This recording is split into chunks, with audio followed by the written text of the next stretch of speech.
I was also saying this motivation that needs to be very, very good, very well sort of established, because otherwise we will always be driven with the selfish motivation. And selfish motivation means the motivation always refers to your benefit, like you do for yourself.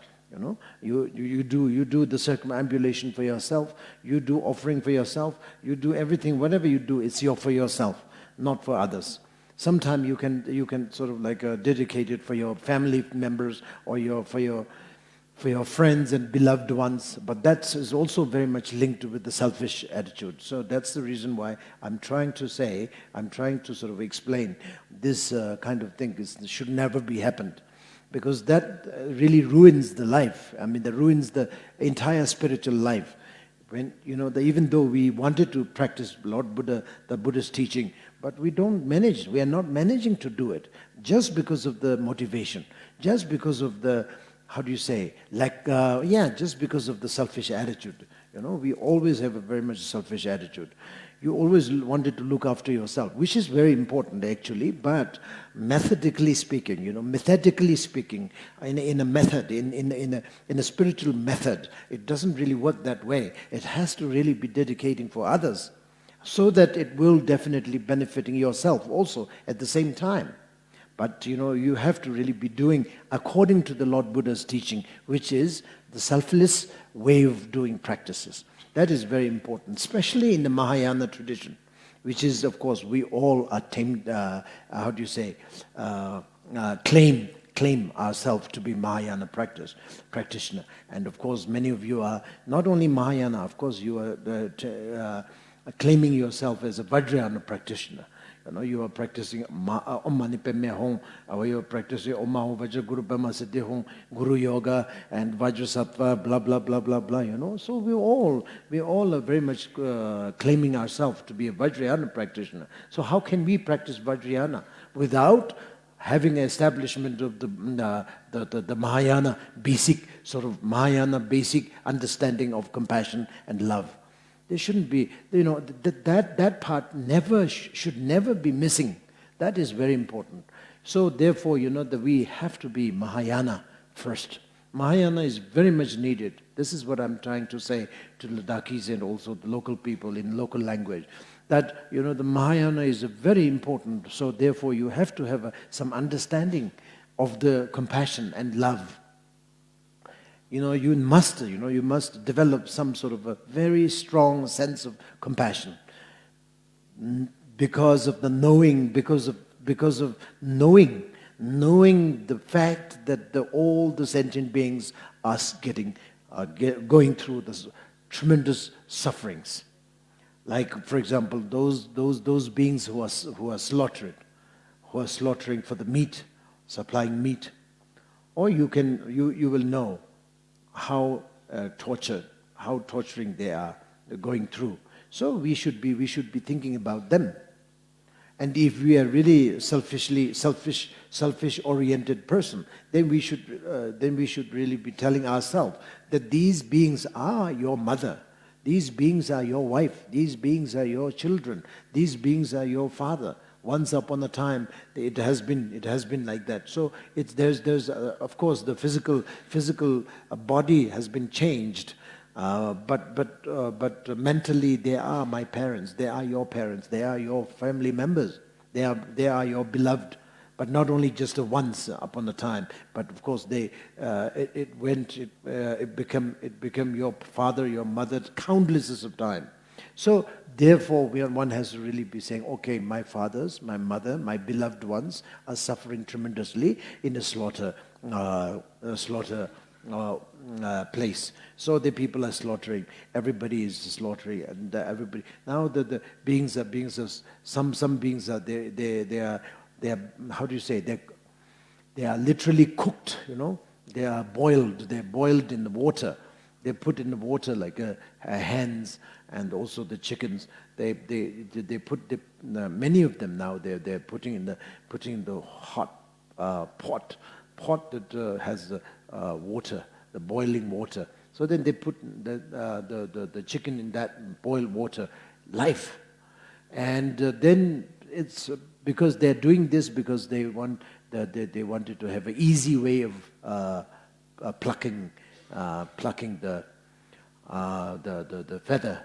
The feather doesn't come out very easily, I guess. So therefore, it's, the boil in life is much better, much easier for them. So therefore, that's what they do.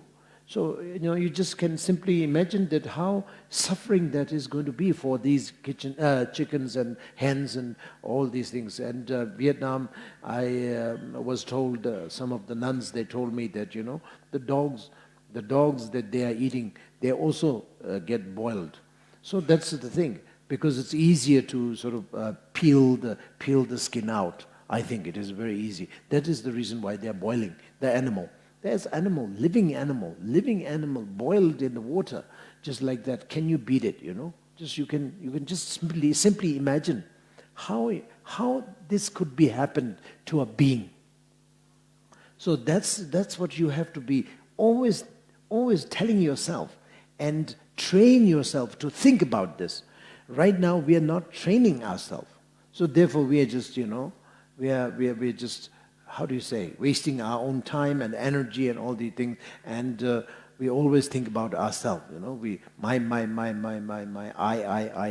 We always think like that. I do this, I do that, for me, for my thing, my that thing, and the selfish attitude is so important. So therefore, we have to train ourselves to think about the suffering of others. That's the reason why the Lord Buddha Shakyamuni gave his first teaching in Varanasi, and he said, the universe, how do you say? He said, everybody, all the beings are suffering. All the beings are suffering tremendously. So this is what he said. He was introducing the suffering to his pupils, to his students. First of all, he never gave anything before that. He never gave any teachings. The first teaching he has ever given in his life, he was introducing the suffering to the students.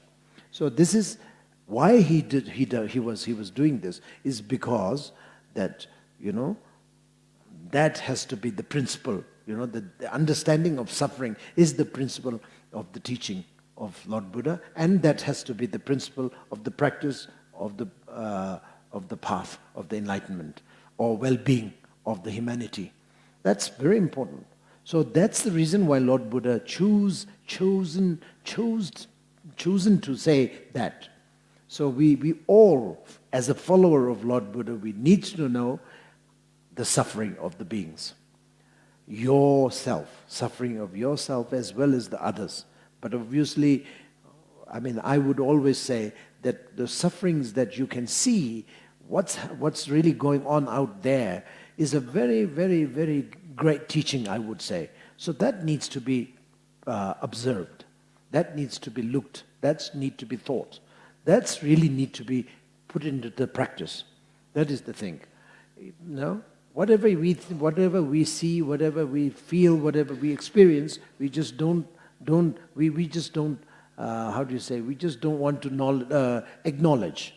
That is not good. We should be acknowledging them, especially the suffering part. We should acknowledge them. We should really be sort of like picking them up, into your practice, and then put it into your practice, put it into your sort of consideration, and that really keeps you in the track. Let's put it like that. Otherwise, we are always out of track. We are always out of a track. We, in the name of, of course, we have a great name. We are Mahayana, we are Hinayana, we are Vajrayana practitioner, we are Buddhist, we are so and so, we are Gelugpa, we are Kagyupa, we are Nyingmapa, we are Sakyapa, blah blah blah blah blah. Yeah, of course, great, but that's a name, just a name. Doesn't mean anything. You're not practicing anything. You're not releasing life. You're not saving anybody's life. You're not doing anything. You're really not doing anything. No. Then you may say, no, I'm not, no, not that, this is not right. I am reciting mantras, I am doing Om Hum Bajrang Guru Pema Siddhi Hum, I am doing Om Mane Peme Hum, and I am doing the Vajra Sattva mantra, so and so amount of mantras a day, and this and that. I am doing Mahamudra meditation, so and so hours in a day, and that's and that. But this is what I've been saying in the Dakis, right, just a while ago, that all these things, really what you are doing, what you have been doing is great, but it is not going to be helping you to be enlightened.